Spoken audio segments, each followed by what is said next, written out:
ആട്ടെ. എൻ്റെ പേര് ശ്രീവാസ്. ഇത് എൻ്റെ വൈഫ് ശ്രുതി. ഞങ്ങളുടെ വീട് ഇവിടെ ടൗണിനടുത്ത് പള്ളാത്തുരുത്തിയാണ്. ഞാൻ 2023 ഒക്ടോബർ 30 ഇവിടെ പരിശുദ്ധ അമ്മയ്ക്ക് മുന്നിൽ വന്ന് ഉടമ്പടിയിൽ ജീവിക്കുവാൻ തുടങ്ങിയൊരു വ്യക്തിയാണ്. അതിനുള്ള സാഹചര്യം എന്ന് പറഞ്ഞു കഴിഞ്ഞാൽ വൈഫ് സൗദിയിൽ MOH രജിസ്റ്റേർഡ് നേഴ്സായിട്ട് വർക്ക് ചെയ്യുകയായിരുന്നു. ഞാനിവിടെ ഒരു ഫാർമ കമ്പനിയിൽ ഏരിയ മാനേജറായിട്ട് വർക്ക് ചെയ്യുകയായിരുന്നു. അപ്പം ഞങ്ങൾ 11 വർഷത്തോളം സ്നേഹിച്ചാണ് കല്യാണം കഴിച്ചത്. കല്യാണം കഴിച്ചതിന് ശേഷവും ഒരു 3 വർഷത്തോളം ആളവിടെയും ഞാനിവിടെയായിട്ടായിരുന്നു ജീവിച്ചത്. അപ്പം ഈ കാലയളവിലൊക്കെയും വർഷത്തിൽ വളരെ റെയറായിട്ടാണ് ഞങ്ങൾ കണ്ടുകൊണ്ടിരുന്നത്. അപ്പോഴത്തേക്കും ഒരുമിച്ച് ജീവിക്കണം, ഇനി അങ്ങോട്ട് ഒരുമിച്ച് നിൽക്കാമെന്നുള്ള തീരുമാനത്തിൻ്റെ പുറത്ത് ഞങ്ങൾ സൗദിയിൽ നിന്ന് റിസൈൻ ചെയ്ത് ഏതെങ്കിലും അബ്രോഡ് പ്ലാൻ ചെയ്യാമെന്ന വിചാരത്തിൽ ഞങ്ങൾ ന്യൂസിലാൻഡ് പ്രോസസ്സിങ്ങിലേക്ക് പ്ലാൻ ചെയ്തു. അപ്പോൾ ആ സമയത്ത് വൈഫ് 2022 ഡിസംബറിൽ വെക്കേഷനിൽ വന്ന സമയത്താണ് ഞങ്ങൾക്ക് ഇങ്ങനൊരു പ്ലാൻ തോന്നിയത്. അപ്പോൾ OET പാസ്സായി നിൽക്കുകയായിരുന്നു വൈഫ്. അങ്ങനെ ഞങ്ങൾ ന്യൂസിലാൻഡ് പ്രോസസ്സിങ് സ്റ്റാർട്ട് ചെയ്തു. അപ്പോഴത്തേക്കും സ്റ്റാർട്ട് ചെയ്ത സമയത്ത് ഞങ്ങൾ ഏജൻസിയോട് ചോദിച്ചപ്പോൾ അവർ പറഞ്ഞത് ഒരു 6 മാസത്തിനുള്ളിൽ എനിക്കും വൈഫിനും ഒരുമിച്ച് ന്യൂസിലാൻഡിലേക്ക് പോകാൻ പറ്റുമെന്നാണ്. അപ്പം അങ്ങനെ ഇരിക്കുന്ന സമയത്താണ് വൈഫ് നാട്ടിൽ വന്ന സമയത്ത് വൈഫ് പ്രഗ്നൻ്റ് ആയ സമയത്ത് ഞങ്ങൾ ഏജൻസിയോട് ചോദിച്ചപ്പോൾ അവർ പറഞ്ഞത് നിലവിലെ സാഹചര്യത്തിൽ പ്രഗ്നൻ്റായിട്ട് ന്യൂസിലാൻഡിലോട്ട് ചെല്ലുമ്പം PR ഉടനെ കിട്ടാത്ത സ്ഥിതിക്ക് അവിടെ ഭയങ്കരമായിട്ടുള്ള ചിലവ് ഞങ്ങൾക്ക് താങ്ങാൻ പറ്റത്തില്ല, ഡെലിവറി കാര്യങ്ങളൊക്കെ പാടായിരിക്കും. അപ്പം ഡെലിവറി കഴിഞ്ഞതിന് ശേഷം ന്യൂസിലാൻഡിലേക്ക് വരുന്നത് കൊണ്ട് ഒരുപാട് ഗുണമുണ്ടെന്ന് പറഞ്ഞു. അപ്പം ഞാൻ എന്തായാലും ന്യൂസിലാൻഡ് റെഡിയാകുന്ന കാരണം ഒരു 6 മാസത്തിനുള്ളിൽ എൻ്റെ ജോബ് റിസൈൻ ചെയ്യണമെന്നുള്ള പ്ലാനായിരുന്നു. അപ്പം വൈഫ് പ്രഗ്നൻ്റ് ആയ സ്ഥിതിക്ക് വൈഫിന് തിരിച്ച് സൗദിയിലേക്ക് പോകണം, വൈഫിനെ നോക്കാൻ എനിക്ക് പോകേണ്ട ഒരു ആവശ്യം വന്നു. അപ്പോഴത്തേക്കും ഞാൻ എൻ്റെ ജോബ് റിസൈൻ ചെയ്ത് വൈഫിനെ കെയർ ചെയ്യാൻ വേണ്ടിയിട്ട് ഞാൻ സൗദിയിലേക്ക് പോകുന്ന സമയത്ത് അപ്പോൾ എന്തായാലും ഏജൻസി എന്ന് പറഞ്ഞ് ഒരു ഡെലിവറി കഴിഞ്ഞതിന് ശേഷം ന്യൂസിലാൻഡിലോട്ട് വന്നാൽ മതി എന്ന് പറഞ്ഞു. അപ്പോഴത്തേക്കും ഞങ്ങൾ ഇവിടുന്ന് പോയി സൗദിയിലേക്ക് ഞാൻ വൈഫിൻ്റെ കൂടെ പോയപ്പോഴത്തേക്കുള്ള പ്രശ്നം എന്ന് പറഞ്ഞാൽ ന്യൂസിലാൻഡ് പ്രോസസ്സിങ്ങിന് ഒരു വലിയ തുക ആവശ്യമായിരുന്നു. അതായത് അവിടെ നമുക്ക് ന്യൂസിലാൻഡിൽ ഒരാൾ രജിസ്റ്റേർഡ് നേഴ്സ് വർക്ക് ചെയ്യണമെന്നുണ്ടെങ്കിൽ അവിടുത്തെ ഒരു കൾച്ചറൽ കോഴ്സ് 1 മന്ത് ഒരു കോളേജിൽ അഡ്മിഷൻ എടുത്ത് പഠിക്കണം. അതിന് ശേഷം മാത്രമേ ജോബിന് കയറാൻ പറ്റത്തുള്ളൂ, അവിടെ ഒരു APC കിട്ടത്തുള്ളൂ. അപ്പോൾ ആ കോളേജ് അഡ്മിഷൻ മാത്രം ഒരു 4 lakhs ഒരു 4 ലക്ഷം രൂപ കോളേജ് അഡ്മിഷന് വേണം. പ്ലസ് പ്രോസസ്സിങ്, പിന്നെ ഞാൻ വൈഫ് കുഞ്ഞാകുമ്പോഴത്തേക്കും കുഞ്ഞിന് എല്ലാവർക്കും കൂടെ ഒരു 8 ലക്ഷം രൂപയ്ക്ക് എടുത്ത് ബാങ്കിൽ ഡെപ്പോസിറ്റ് ചെയ്യണം. അതിലധികം ചിലവ്, അതിന് ഇരട്ടി തുക പ്രോസസ്സിങ്ങിനെല്ലാം കൂടെ വേണം. അപ്പോൾ ഒരു വലിയ തുക വേണം. അത് കണ്ടെത്താൻ ഞാൻ പ്ലാൻ ചെയ്തിരുന്നത് എനിക്ക് ടൗണിൽ ഒരു സ്ഥലം ഉണ്ടായിരുന്നു. ആ സ്ഥലം വിറ്റിട്ട് തൽക്കാലത്തേക്ക് വിൽക്കാം, അപ്പോൾ ഒരു നല്ലൊരു എമൗണ്ട് കിട്ടും. അതുകൊണ്ട് ഇതിൻ്റെ പകുതിയേറെ തുക കൈ വരുമെന്നുള്ള പ്ലാനിൽ ഞാനിരുന്നു.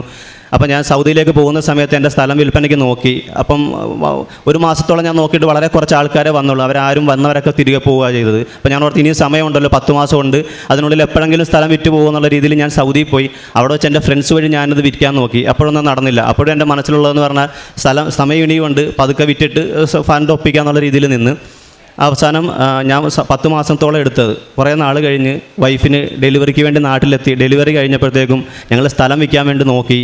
1 ആൾ 2 ആൾ 3 ആൾ 30 ആൾ 40 ആൾ എനിക്കൊന്ന് ഒരുപാട് പേര് വന്ന് കാണും, സ്ഥലം കാണും, കണ്ടിട്ട് പിന്നെ വിളിച്ചാൽ ഫോൺ എടുക്കത്തില്ല. അപ്പോൾ ഏജൻസിയിൽ നിന്ന് ഫണ്ട് ചോദിച്ചു തുടങ്ങി. ഞങ്ങളുടെ കയ്യിലാണ് കൊടുക്കാൻ ഫണ്ടും ഇല്ല, ബാങ്കിൽ ഡെപ്പോസിറ്റിൻ്റെ ടൈമായി. അപ്പോൾ ഒരുപാട് പേര് വന്ന് കാണും. ചിലരൊക്കെ OLX കാണും, ലൊക്കേഷൻ ചോദിക്കും, വരും, പോവും, പിന്നെ വിളിച്ചെടുക്കത്തില്ല. ചിലരൊക്കെ OLX തന്നെ റിപ്ലൈ ഇല്ല. അങ്ങനെ 50 പേരോളം വന്ന് ഞാൻ ഈ ദിവസവും സ്ഥലം കാണിക്കാൻ പോകും. സ്ഥലം പലരും പ്രതീക്ഷയോടുകൂടി നമ്മൾ വിളിക്കാൻ നേരത്ത് പിന്നെ വിളിക്കാമെന്ന് പറയും. അങ്ങനെ 10 മാസമായിട്ട് ഞാൻ നോക്കിയിട്ട് നടക്കുന്നില്ല. ഇനിയാണ് ഏജൻസിക്ക് കൊടുക്കാൻ 1 മാസം സമയമേ ഉള്ളൂ. ഏജൻസിക്ക് കാശ് കൊടുക്കണം, അതിനുള്ള ഫണ്ട് കയ്യിലില്ല. അപ്പോൾ ഈ ഏജൻസി എന്ന് പറയുന്നത് ഞങ്ങൾ ഡെലിവറി കഴിഞ്ഞതിന് ശേഷം ഞങ്ങൾ ഈ 10 മാസം ശരിക്കും ഡിലേ ആയി. ഞങ്ങൾ എന്തായാലും താമസിച്ചല്ലേ പോകത്തുള്ളൂ എന്ന് പറഞ്ഞ് സർട്ടിഫിക്കറ്റ് കളക്ഷനും കാര്യങ്ങളെല്ലാം ഞങ്ങൾ കുറേ ഡിലേ ആക്കി. ഡെലിവറി കഴിഞ്ഞതിന് ശേഷം ഏജൻസിയോട് ചോദിച്ചപ്പോൾ ഏജൻസി പറഞ്ഞ് നിങ്ങൾ 6 മാസത്തിനുള്ളിൽ കയറി പോകാമായിരുന്നു, അങ്ങനെയാണ് നമ്മൾ പ്ലാൻ ചെയ്തത്, നിങ്ങളിപ്പം അത് ഒരുപാട് ഡിലേ ആയതുകൊണ്ട് ഇനി 1 ഇയർ എങ്കിലും എടുക്കും അവിടെ കോളേജ് അഡ്മിഷൻ ലഭിക്കാമെന്ന് പറഞ്ഞു. ഞങ്ങളപ്പോൾ ശരിക്കും മാനസികമായിട്ട് തകർന്നു പോയി. 6 മാസം എന്നുള്ളത് പിന്നീട് 10 മാസം കഴിഞ്ഞ് വീണ്ടും 1 വർഷം എന്നുള്ളത് ഞങ്ങൾക്ക് സഹിക്കാൻ പറ്റത്തില്ലായിരുന്നു. അപ്പോൾ ഞങ്ങൾക്ക് ആ ഏജൻസിയിൽ നിന്ന് മാറി വേറെ ഏജൻസി പോയാൽ കൊള്ളുന്നുണ്ടായിരുന്നു. അപ്പോൾ ഇപ്പം നിലവിലെ സാഹചര്യത്തിൽ ഒരുപാട് ഫേക്ക് ആയിട്ടുള്ള ഏജൻസി ഉള്ളതുകൊണ്ട് ഏത് ഏജൻസിയിലേക്ക് സ്വിച്ച് ചെയ്യുക ഒരു വലിയ കൺഫ്യൂഷനായിരുന്നു. അപ്പം ഏജൻസി മാറണം, പ്ലസ് ഈ പറഞ്ഞ വലിയൊരു ഭീമമായ തുക ഞങ്ങൾക്ക് കണ്ടെത്തുകയും വേണം. ഇങ്ങനെ ഇരിക്കുന്ന സമയത്ത് ഞാൻ വീട്ടിൽ വന്ന സമയത്താണ്, അതിന് മുന്നേ ഞാൻ സൗദിയിലായിരുന്ന സമയത്ത് എൻ്റെ വീട്ടിലെന്ന് പറഞ്ഞാൽ ഞാൻ പണ്ട് മുതലേ യേശുവിലും അമ്മയിലും വിശ്വസിക്കുന്ന ആളാണ്. എൻ്റെ കുടുംബം അങ്ങനെയാണ്. എൻ്റെ വീട്ടിൽ 3 ഫോട്ടോ IMS അമ്മയുടെ ഉണ്ട്. പണ്ട് ഞാൻ ഒരു 10-17 വർഷം മുമ്പ് ഞാൻ പഠിക്കുന്ന സമയത്ത് എൻ്റെ ഒരു കൂട്ടുകാരൻ തന്നെയാണ്. അത് വെച്ച് ഞങ്ങൾ പ്രാർത്ഥിക്കുമായിരുന്നു. അച്ഛനാണെങ്കിലും അമ്മയാണെങ്കിലും സഹോദരിമാർ എല്ലാവരും ഈശോയിലും അമ്മയിലും വിശ്വസിക്കുന്നവരാണ്. അപ്പം ഞാൻ സൗദിയിലേക്ക് എൻ്റെ അമ്മയൊക്കെ ജോസഫച്ചൻ്റെ ധ്യാനമൊക്കെ യൂട്യൂബിൽ കാണുന്നത് ഞാൻ കണ്ടിട്ടുണ്ട്. അപ്പം ഞാൻ ശ്രദ്ധിക്കത്തില്ല, എന്നാലും ഞാൻ കണ്ടിട്ടുണ്ട്. അപ്പം ഞാൻ സൗദിയിലായിരുന്നപ്പം അമ്മ വിളിച്ച് പറഞ്ഞിട്ടുണ്ട് നീ പ്രാർത്ഥിക്കണമെന്ന്. അങ്ങനെ ഞാൻ ചുമ്മാ ക്യാഷ്വലായിട്ട് ഓൺലൈൻ ഉടമ്പടി എടുത്ത് രാവിലത്തെ പ്രാർത്ഥനയൊക്കെ വൈകുന്നേരത്തെ പ്രാർത്ഥനയൊക്കെ പാതിരാത്രിയൊക്കെ ചൊല്ലിക്കൊണ്ടിരുന്നത്. ഒട്ടും ഒരു സീരിയസ് ആയിട്ട് അപ്രോച്ച് ചെയ്തില്ല. എങ്കിൽ പോലും ഞാൻ അവിടെ വെച്ച് നിയോഗം വെച്ചിരുന്നു, മാതാവേ എൻ്റെ വൈഫിന് നാട്ടിൽ വന്ന് ഡെലിവറി ചെയ്യാനാണ് ഇഷ്ടം, ഇവിടുത്തെ ഹോസ്പിറ്റലിൽ ഡെലിവറി പേടിയാണെന്ന്. പക്ഷേ ഇത്രയൊക്കെ ഉഴപ്പിയിട്ടും പരിശുദ്ധ അമ്മ ഞങ്ങളുടെ വൈഫിൻ്റെ കൂട്ടുകാരികൾക്ക് ആർക്കും കിട്ടാത്തൊരു ഭാഗ്യമാണ് നാട്ടിൽ വന്ന് ഡെലിവറി ചെയ്യാൻ പറ്റുക എന്നുള്ളത്. അങ്ങനെ നാട്ടിലെത്തി ഡെലിവറി കഴിഞ്ഞപ്പോഴത്തേക്കും ഏജൻസി മാറണം, ഫണ്ട് ഒപ്പിക്കണം. ഇത് രണ്ടും പ്രശ്നമായ സമയത്താണ് എൻ്റെ അമ്മ എന്നോട് പറയുന്നത് എല്ലാം ശരിയാകും. അതിനിടയ്ക്ക് എൻ്റെ പെങ്ങൾ എന്നെ 3 വട്ടം ഓരോ ആഴ്ചയായിട്ട് കൃപാസനത്തിൽ കൊണ്ടുവന്ന് ഞാൻ ഇവിടെ വന്ന് മാതാവിനോട് പ്രാർത്ഥിക്കും. ഞാൻ ആദ്യമായിട്ട് വന്നപ്പോൾ ഇട്ടുകൊണ്ട് വന്ന ഷർട്ട് ഇതാണ്.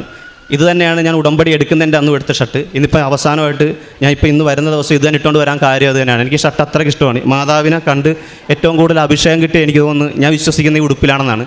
അതുകൊണ്ട് തന്നെ ഇതിട്ടുകൊണ്ട് വന്നത്. അങ്ങനെ എൻ്റെ അമ്മ എന്നോട് പറഞ്ഞ് നീ മാതാവ് വിശ്വസിക്കുന്നുണ്ടെങ്കിൽ ഉടമ്പടിയിൽ ജീവിച്ചു കഴിഞ്ഞാൽ ഇത് റെഡിയാകുമെന്ന് പറയുന്നത്. അന്ന് രാത്രി തന്നെ ഞാനും വൈഫും കൂടെ വീണ്ടും ഓൺലൈൻ ഉടമ്പടി എടുത്ത് രാത്രി 11 മണിക്ക് ടൈപ്പ് ചെയ്യുകയാണ്, മാതാവ് ഞങ്ങൾക്ക് ഏജൻസി മാറി, ഞങ്ങൾക്ക് എത്രയും പെട്ടെന്ന് മാർച്ച് മാസത്തിലേക്ക് കോളേജ് അഡ്മിഷൻ ലഭിക്കണം. അതേ കണക്ക് തന്നെ 1 മാസം എനിക്കിനി ഏജൻസിക്ക് കാശ് കൊടുക്കാൻ 1 മാസമേ ഉള്ളൂ. ഈ 1 മാസത്തിനുള്ളിൽ എൻ്റെ സ്ഥലം വന്നെടുക്കാൻ ഒരാൾ വരണം. ആ എടുക്കുന്ന ആൾ 6 മാസവും 3 മാസവും കോൺട്രാക്റ്റ് ഒന്നും വെക്കരുത്. പെട്ടെന്ന് തന്നെ കാശ് തരുന്ന അത്ര 50 പേരോളം വന്നിട്ട് രക്ഷയില്ലാത്ത സ്ഥലത്ത് ഞാൻ ഇത്രയും ഡിമാൻഡ് ചെയ്യുന്നത്. എൻ്റെ പരിശുദ്ധ അമ്മയോട് ഞാൻ ഡിമാൻഡ് ചെയ്തത് വളരെ സീരിയസ് ആയിട്ട് ഞാൻ ഡിമാൻഡ് ചെയ്തു, മാതാവേ എനിക്ക് 1 മാസത്തിനുള്ളിൽ സ്ഥലം വിൽക്കണം, ഫുള്ള് എമൗണ്ട് എനിക്ക് തരാൻ പറ്റുന്ന ഒരാളെ തരണമെന്ന് പറഞ്ഞു. ഞാൻ ഉടമ്പടി എടുത്ത് ഇവിടുന്ന് പോയി. ഉടമ്പടി എടുത്ത് പോയപ്പോൾ ഞാൻ രണ്ടാമത് എഴുതിയ മാതാവേ എനിക്ക് മാർച്ച് മാസത്തിലേക്ക് ഒരു അഡ്മിഷൻ തരണേ വൈഫിനെന്നാണ്. അങ്ങനെ ഞാൻ ഇവിടുന്ന് പോയി പത്രം കിട്ടി. എല്ലാവരെ പോലെ ഞാനും കുറേ ആൾക്കാരെ പോലെ ഞാനും പത്രം ഇവിടെ കൊടുത്തില്ല, വീട്ടിൽ വെച്ച് ഒരു 7 ദിവസം കഴിഞ്ഞ് പെങ്ങൾ പറഞ്ഞു ഇങ്ങനെ പോയാൽ ശരിയാകത്തില്ല, ഞാൻ തന്നെ കൂടെ വരാമെന്ന് പറഞ്ഞ് പെങ്ങളുമായിട്ട് ഞാൻ പോയി പത്രം കൊടുത്ത്. ഒരു വീട്ടിൽ പത്രം കൊടുക്കാൻ നേരത്ത് ഞാൻ ചോദിച്ചു ഇവിടുത്തെ അണ്ണൻ എന്ത് ചെയ്യുന്നു ചോദിച്ചപ്പോൾ പറഞ്ഞു അവരിപ്പം ടൗണിലാണ് താമസിക്കുന്നതെന്ന് പറഞ്ഞു. അപ്പം പെട്ടെന്ന് എൻ്റെ പെങ്ങൾ പറഞ്ഞ് നീ ഒന്നൊരു പണി ചെയ്യും, ഇത്രയും പേരും നീ ഒരു 10 മാസം വിചാരിച്ചാകുന്ന ആരുമല്ലേ, ചിലപ്പോൾ ഇതായിരിക്കും നിനക്ക് അഭിഷേകം വരുന്നത്, നീ ആ അണ്ണനൊരു മെസ്സേജ് അയക്കാൻ പറഞ്ഞു. ഞാൻ അങ്ങനെ ആൾക്കൊരു മെസ്സേജ് അയച്ചു, എൻ്റെ സ്ഥലം കൊടുക്കാനുണ്ട്, ഇച്ചിരി എമർജൻസിയാണ്, ആരെങ്കിലും ഉണ്ടെങ്കിൽ പറയാൻ പറഞ്ഞു. ഞാൻ മെസ്സേജ് അയച്ചെങ്കിലും ഞാൻ വിശ്വാസം പരിശുദ്ധമായിട്ടുള്ള വിശ്വാസത്തിൻ്റെ പുറത്ത് എന്തെങ്കിലും നടക്കുമെന്ന് വിചാരിച്ചു, അല്ലാതെ ഞാൻ ഒട്ടും പ്രതീക്ഷിച്ചില്ല. ഞാൻ ഉടമ്പടി എടുത്ത 7ാമത്തെ ദിവസമാണ് ആൾക്ക് മെസ്സേജ് അയക്കുന്നത്. 9ാമത്തെ ദിവസം ഒരാളെ കൊണ്ട് കാണിച്ച്, 10ാമത്തെ ദിവസം അത് ഉറപ്പിച്ച്, 12ാമത്തെ ദിവസം അവരെന്നെ വിളിച്ച് ചോദിച്ച് ഈ സ്ഥലത്തിന് എന്തോ കുറച്ച് ബാങ്കിലെന്തോ ലോൺ ഉണ്ടെന്ന് പറഞ്ഞില്ല, അത് നമുക്ക് ക്ലോസ് ചെയ്യേണ്ടതെന്ന് വിചാരിച്ച്. ശരിക്കും പറഞ്ഞാൽ ഈ സ്ഥലത്തിൻ്റെ ബാധ്യത ഞാനായിട്ട് തീർക്കാൻ വെച്ചിരുന്നതാണ്. എനിക്കപ്പോൾ ഒരു 5 ലക്ഷം രൂപ ഉണ്ടെങ്കിലേ എനിക്ക് ബാങ്കിലെ ബാധ്യത തീർക്കാൻ പറ്റത്തുള്ളൂ എൻ്റെ സ്ഥലത്തിൻ്റെ. അവർ രാവിലെ എന്നെ വിളിച്ച് പറയുന്നു ഞങ്ങൾ ആ കാശ് തരാം, പേടിക്കണ്ട, നിങ്ങൾ ആ ലോൺ ക്ലോസ് ചെയ്തോളാം പറയുന്നു. അവർ ആ സ്ഥലത്തിൻ്റെ എല്ലാ ബാധ്യതകളും അടച്ചു തീർക്കുന്നു. അന്ന് ഉച്ച കഴിഞ്ഞിട്ട് എഗ്രിമെൻറ്റ് വെക്കുന്നു. മാതാവിനോട് ഞാൻ 30 ദിവസം പറഞ്ഞ് 28ാമത്തെ ദിവസം എൻ്റെ സ്ഥലം വിറ്റ് എനിക്ക് മുഴുവൻ തുക എന്താണെന്നുകൊണ്ട് എൻ്റെ പരിശുദ്ധമ്മ എന്നെ അനുഗ്രഹിച്ചു. അതെനിക്ക് ഏറ്റവും വലിയ അനുഗ്രഹമായിട്ട് ഞാൻ കരുതുന്നു. പിന്നെ അവിടുന്ന് ഇങ്ങോട്ട് ഫുൾ അഭിഷേകങ്ങളായിരുന്നു. ഞാൻ എന്ത് വിചാരിച്ചാലും സാധിച്ചു തരും എൻ്റെ മാതാവ്. അപ്പം എൻ്റെ പ്രശ്നം എന്ന് പറഞ്ഞാൽ നമ്മൾ സമയം എഴുതുമ്പോൾ ആ സമയത്ത് നടത്തി തരണമെന്ന് നമ്മൾ പിടിവാശി പിടിക്കരുത്. എൻ്റെ അനുഭവത്തിൽ നിന്ന് എനിക്ക് തോന്നിയതാണ്. ഒരു സ്വല്പം ഡിലേ വരും. നമ്മുടെ ആഗ്രഹത്തിനനുസരിച്ച് എല്ലാം നടക്കണമെങ്കിൽ അതിന് നമുക്ക് സാധിക്കത്തില്ല. പക്ഷേ പരിശുദ്ധ അമ്മ എപ്പം തരുന്നോ അത് പെർഫെക്റ്റ് ആയിട്ട് തരത്തുള്ളൂ എന്ന് വിശ്വസിക്കുന്ന ആളാണ് ഞാൻ. അതിനുശേഷം മാർച്ച് മാസത്തിൽ അഡ്മിഷൻ വേണമെന്ന് പറഞ്ഞ സമയത്താണ് ഈ ഓൺലൈൻ ഉടമ്പടി ടൈപ്പ് ചെയ്തപ്പം തന്നെ സംഭവിച്ചൊരു അഭിഷേകം എന്ന് പറഞ്ഞത്, ഞാൻ മാർച്ച് മാസത്തിൽ അഡ്മിഷൻ വേണമെന്ന് പറഞ്ഞപ്പം തന്നെ അന്ന് രാവിലെ ഞങ്ങൾ ഫേസ്ബുക്കിൽ ഒരു ആഡ് കണ്ടിട്ടുണ്ടായിരുന്നു ഒരു ഏജൻസിയുടെ. അപ്പോൾ വൈഫ് എന്നോട് പറഞ്ഞാൽ നമുക്കിങ്ങനെ ഏജൻസി ഉണ്ട്, നമുക്ക് മാറാം എന്ന് പറയുമ്പോൾ ഞാൻ പറഞ്ഞു ആ ഏജൻസിനെ പറ്റി നമുക്ക് ഒട്ടും വിശ്വാസമല്ല, എങ്ങനെയാണ് മാറുന്നതെന്ന് ചോദിച്ചു. എങ്കിലും വൈഫ് എൻ്റെ ഫോൺ എടുത്തിട്ട് ആ ഏജൻസിക്ക് ഒരു മെസ്സേജ് അയച്ചായിരുന്നു. പക്ഷേ ഈ പറഞ്ഞ ഉടമ്പടി ഇവിടെ വന്ന് ഉടമ്പടി എടുക്കുന്നതിൻ്റെ തലേ ദിവസം ഓൺലൈൻ ഉടമ്പടി എടുത്ത് ടൈപ്പ് ചെയ്തുകൊണ്ടിരുന്നപ്പോൾ ഞാൻ എഴുതി മാതാവേ മാർച്ച് മാസത്തിൽ അഡ്മിഷൻ ലഭിക്കാൻ അമ്മയുടെ കരുണ ഉണ്ടാകണമെന്ന് പറഞ്ഞ്, ശരിക്കും പറഞ്ഞാൽ ഞാൻ ആ ഓൺലൈൻ ഉടമ്പടി സേവ് ചെയ്തില്ല. അതിനു മുന്നേ ഈ മാതാവ് എനിക്ക് വാട്സാപ്പിൽ ഒരു മെസ്സേജ് വരുന്നത് സീറ്റ് അവൈലബിൾ ആണ്, മാർച്ച് മാസത്തിലേക്ക് താല്പര്യം ഉണ്ടെങ്കിൽ കോൺടാക്ട് ചെയ്യാൻ പറഞ്ഞു. ഞാൻ ആ വാട്സാപ്പിൽ നോക്കിയപ്പം ഈ യേശു കർത്താവായ തമ്പുരാൻ്റെ ഫോട്ടോയാണ് വാട്സാപ്പ് DP കിടക്കുന്നത്. അപ്പോഴേ ഞാൻ വൈഫിനോട് പറഞ്ഞു പേടിക്കണ്ട, നമുക്ക് സീറ്റും ലഭിച്ചിട്ടുണ്ട്, എല്ലാം ലഭിച്ചിട്ടുണ്ടെന്ന്. പിന്നീട് ഇങ്ങോട്ട് ഫുൾ അഭിഷേകമാണ്. വിസയാണെങ്കിൽ എൻ്റെ ഒരു ഫ്രണ്ട് ന്യൂസിലാൻഡിൽ പോകാൻ 3 വർഷമായിട്ട് വൈഫിൻ്റെ കൂടെ പോകാൻ വേണ്ടി ശ്രമിച്ചിട്ട് നടക്കുന്നില്ല. എൻ്റെ വൈഫിൻ്റെ ഫ്രണ്ട്സൊക്കെ ഒരുമിച്ച് ഫാമിലി വിസയ്ക്ക് അപ്ലൈ ചെയ്തിട്ട് 6-7 മാസമായിട്ട് പറ്റാഞ്ഞിട്ട് അവസാനം ഈ വൈഫിൻ്റെ വൈഫ് അതായത് നേഴ്സുമാർ മാത്രമായിട്ടാണ് കയറി പോകുന്നത്. പിന്നീട് 6-7 മാസം എടുത്തിട്ടാണ് ഹസ്ബൻഡിനും കുഞ്ഞിനൊക്കെ വിസ റെഡിയാകുന്നത്. അപ്പോൾ എന്നെ സംബന്ധിച്ചിടത്തോളം അതെനിക്കൊത്തും പാടായില്ല. ഞാനിവിടെ വിസയ്ക്ക് അപ്ലൈ ചെയ്ത് കഴിഞ്ഞപ്പോഴത്തേക്കും ഞാൻ വെളുപ്പിനെ ഒരു സ്വപ്നം കണ്ട്. ഞാനിവിടെ ഇതിന് മുന്നേ ഇവിടെ പത്രം പാക്ക് ചെയ്യുന്നതൊന്നും ഞാൻ കണ്ടിട്ടേ ഇല്ല. പക്ഷേ ഞാൻ സ്വപ്നം കണ്ട്, ഞാൻ പത്രം ഇങ്ങനെ കിറ്റിനകത്താക്കി പാക്ക് ചെയ്യുന്ന സ്വപ്നം കണ്ട്. പിറ്റേ ദിവസം തന്നെ ഞാനിവിടെ അച്ഛൻ്റെ ധ്യാനം കൂടിയിട്ട് ഞാൻ അങ്ങോട്ട് ഒന്ന് സണ്ണിച്ചേട്ടനോട് ചോദിച്ചു, എനിക്കിങ്ങനെ താല്പര്യമുണ്ട്, ഇവിടെ പത്രമൊക്കെ പാക്ക് ചെയ്യുന്ന അങ്ങനെ ഒരു ഓപ്ഷൻ ഉണ്ടോ എന്ന് ചോദിച്ചപ്പം സണ്ണിച്ചേട്ടൻ പറഞ്ഞു അങ്ങനെ ഉണ്ട്, ഇഷ്ടമുണ്ടെങ്കിൽ നിൽക്കാം, നിർബന്ധമില്ല, ഇഷ്ടമുള്ള സമയത്ത് വന്നാൽ മതി, സൗകര്യം കണക്ക് വന്ന് നിന്നിട്ട് പോകാമെന്ന് പറഞ്ഞു. ഞാൻ പറഞ്ഞു എനിക്കൊന്നും തരണ്ട, ഞാൻ വെറുതെ എൻ്റെ ഒരു ആത്മസംതൃപ്തിക്ക് വേണ്ടിയിട്ടാണെന്ന് പറഞ്ഞ് ഞാൻ അന്ന് മുതൽ ഇവിടെ രാവിലെ വരും, പത്രം എടുക്കും, ഇവിടെ എല്ലാ കാര്യങ്ങൾക്കും ഹെൽപ്പ് ചെയ്യും, ഒരു പ്രേക്ഷകനായിട്ട് ഇവിടെ നിന്നിട്ടുണ്ട് കുറേ ദിവസം, അധികം ദിവസം. ആദ്യത്തെ ഒരു 10-15 ദിവസം അടുപ്പിച്ച് വന്നെങ്കിലും പിന്നീട് തിരക്ക് കാരണം ആഴ്ച ഒരു 3 ദിവസം 4 ദിവസം വെച്ചൊക്കെ ഇപ്പോഴും ഈ അടുത്ത കാലത്ത് മിനിഞ്ഞാന്ന് കൂടെ വന്നിട്ടാണ് നിർത്തിയത്. അങ്ങനെ വിസയ്ക്ക് അപ്ലൈ ചെയ്തു. 3 ദിവസം കഴിയുമ്പോൾ ഞാനിവിടെ പ്രേക്ഷകനായിട്ട് വന്നു തുടങ്ങി. ഇവിടെ വന്ന് വളരെ കുറച്ച് ദിവസം, ഒരു 10 ദിവസം, 11ാമത്തെ ദിവസം എൻ്റെ വിസ അപ്രൂവ് ആയി. എൻ്റെയും വൈഫിൻ്റെയും കുഞ്ഞിൻ്റെയും വിസ അപ്രൂവ് ചെയ്യാണ്ട് പരിശുദ്ധ അമ്മ ഞങ്ങൾ അനുഗ്രഹിച്ചു. അതിനുശേഷം ഞങ്ങൾക്ക് പ്രശ്നം വന്നെന്ന് പറഞ്ഞാൽ, അപ്പം വൈഫ് ഡെലിവറി കഴിഞ്ഞ് 2 മാസം കഴിഞ്ഞപ്പോൾ സൗദിയിലേക്ക് പോയായിരുന്നു. പോയതിൻ്റെ ഞങ്ങൾക്ക് ഫണ്ട് ആവശ്യമുള്ളത് കണ്ട് ജോബ് റിസൈൻ ചെയ്തില്ല. പോയപ്പോഴത്തേക്ക് ഞങ്ങളുടെ സങ്കടം എന്ന് പറയുന്നത് കുഞ്ഞിൻ്റെ പാല് കൂടി നിന്ന് പോകുമെന്നുള്ളതായിരുന്നു. വെറും 2 മാസമേ കുഞ്ഞ് പാല് കുടിച്ചിട്ടുള്ളായിരുന്നു. ഡോക്ടറോട് ചോദിച്ചപ്പോൾ ഡോക്ടറും പറഞ്ഞ് വൈഫ് പോയിട്ട് 4 മാസം കഴിഞ്ഞ് വരാൻ നേരത്ത് ഇനി കുഞ്ഞിന് പാല് കുടിക്കാൻ പറ്റത്തില്ല, എത്രയൊക്കെ ട്രൈ ചെയ്താലും അത് പാടാവുമെന്ന് പറഞ്ഞു. പക്ഷേ ഞാൻ എന്നും പരിശുദ്ധമ്മയോട് പ്രാർത്ഥിക്കുമായിരുന്നു, കുഞ്ഞിൻ്റെ നെറ്റിയിൽ ഞാൻ കുരിശുവരച്ച് പ്രാർത്ഥിക്കുമായിരുന്നു. വൈഫ് അതേ കണക്ക് ശ്രമിച്ചു. വൈഫ് 4 മാസത്തിന് ശേഷം തിരികെ വന്ന് അപ്പോഴും പാലുണ്ട്, ഇപ്പോഴും കുഞ്ഞു പാല് കുടിക്കുന്നു. അതൊക്കെ മാതാവ് തന്ന അനുഗ്രഹങ്ങളാണ്. അതേപോലെ തന്നെ വിസ അപ്രൂവ് ആക്കി തന്നത്. വിസ അപ്രൂവ് ആക്കിയതിന് ശേഷം അടുത്ത പ്രശ്നം വരുന്നത്, അവിടെ ന്യൂസിലാൻഡിൽ ഫാമിലീസിന് എസ്പെഷ്യലി കുഞ്ഞൊക്കെ ഉള്ളപ്പോഴത്തേക്കും വീട് കിട്ടാൻ ഭയങ്കര പാടാന്ന് പറഞ്ഞു. അപ്പോൾ വീണ്ടും ഞങ്ങൾ തകർന്നു പോയി. എങ്ങനെ ഞങ്ങൾക്ക് 3 പേർക്കും കൂടെ പോകാൻ പറ്റുമെന്നുള്ള രീതിയിൽ സങ്കടപ്പെട്ടിരുന്നപ്പോൾ അതുവരെ എല്ലാവരും ഇവിടെ സാക്ഷ്യം പറയുന്നവർ പറയും മാതാവിനെ സ്വപ്നത്തെ കണ്ട് മാതാവ് അടയാളങ്ങൾ നൽകിയെന്ന്. എനിക്ക് ഒരു വട്ടം പോലും മാതാവ് എനിക്ക് അടയാളങ്ങളൊന്നും തന്നിട്ടില്ല. അപ്പോൾ ഞാൻ ഒരു ദിവസം വൈഫോട് പ്രാർത്ഥിക്കുമ്പോൾ രാത്രി പറഞ്ഞ് വളരെ സൗമ്യത, ഇതിനിടയ്ക്ക് പ്രശ്നം എന്ന് പറഞ്ഞാൽ എനിക്ക് സങ്കടം വരുമ്പോൾ ഞാൻ മാതാവിനോട് ദേഷ്യപ്പെടുകയൊക്കെ ചെയ്യും. എന്നുവെച്ചാൽ അപ്പോൾ വൈഫ് പറയും അണ്ണൻ ഇങ്ങനെ എണ്ണി പറയല്ലേ മാതാവ് തരും, വെയിറ്റ് ചെയ്യാനൊക്കെ പറയും. പക്ഷേ എനിക്ക് എൻ്റെ ഷോർട്ട് ടേം ബേഡ് ആയതുകൊണ്ട് ഞാൻ ദേഷ്യപ്പെടും. മാതാവിനോട് എന്തൊക്കെ പറയുന്നത് എനിക്ക് തന്നെ ചിലപ്പം പറയാൻ പറ്റത്തില്ല. അപ്പോൾ ഒരു ദിവസം അന്ന് ഞാൻ വളരെ സൗമ്യതയോടെ മാതാവേ, ഇപ്പം അതിനിടയ്ക്ക് ഇപ്പം എൻ്റെ 3ാമത്തെ ഉടമ്പടിയാണ്, ഞാൻ 3 വട്ടവും മുടങ്ങാതെ ഉടമ്പടി പുതുക്കിയ വ്യക്തിയാണ്. അപ്പോൾ ഞാൻ പറഞ്ഞു മാതാവ് ഇത്ര നാളായി ഞാൻ ഇതുവരെ അമ്മയോട് അടയാളങ്ങളൊന്നും ചോദിച്ചിട്ടില്ല, എന്തെങ്കിലും ഒരു അടയാളം ഉടനെ തന്നെ എനിക്കൊരു സന്തോഷം തരണമെന്ന് പറഞ്ഞു. ഞാൻ പിറ്റേ ദിവസം രാവിലെ വെളുപ്പിനെ അലാം അടിക്കുന്നതിന് മുമ്പ് 5 മണിക്ക് എണീക്കും. ഞാൻ അലാം അടിക്കുന്നതിന് മുമ്പ് ഞാൻ കണ്ട സ്വപ്നം എന്ന് പറഞ്ഞാൽ, ഈ മാതാവിനെ മുന്നിൽ വെച്ച് ഞാൻ പറയുക, ഈ അൾത്താര ഞാൻ സ്വപ്നം കണ്ട് ഇവിടെ മാതാവില്ല, കർത്താവില്ല, പകരം ഈ തീജ്വാലയിൽ 3 ഞാൻ കാണുന്നത്. ശരിക്കും ഞാൻ സ്വപ്നം കണ്ടെങ്കിലും വെളുപ്പിന് എണീറ്റ് 5 മണിക്ക് എണീറ്റ് കുറച്ച് നേരം അമ്മയുടെ ഭക്തി കേൾക്കും, ഗാനങ്ങളൊക്കെ കേട്ടിട്ട് 5:30 പ്രാർത്ഥന. അതിനുശേഷം ഞാനും വൈഫും കൂടെ നടക്കാൻ പോകുന്ന കൂട്ടത്തിൽ ഞാൻ പറഞ്ഞു എടി ഇതേണൊക്കെ ഞാനൊരു സ്വപ്നം കണ്ട് 3 പരിശുദ്ധമ്മയ്ക്ക് മുമ്പിൽ അമ്മയും യേശു ഇല്ല, 3 എഴുതി കാണിക്കുമോ, എന്താണെന്ന് എനിക്ക് മനസ്സിലായില്ലെന്ന്. ശരിക്കും ഞാനത് സ്വപ്നം കണ്ടിട്ട് ഞാനത് അങ്ങനെ എടുത്തുള്ളായിരുന്നു.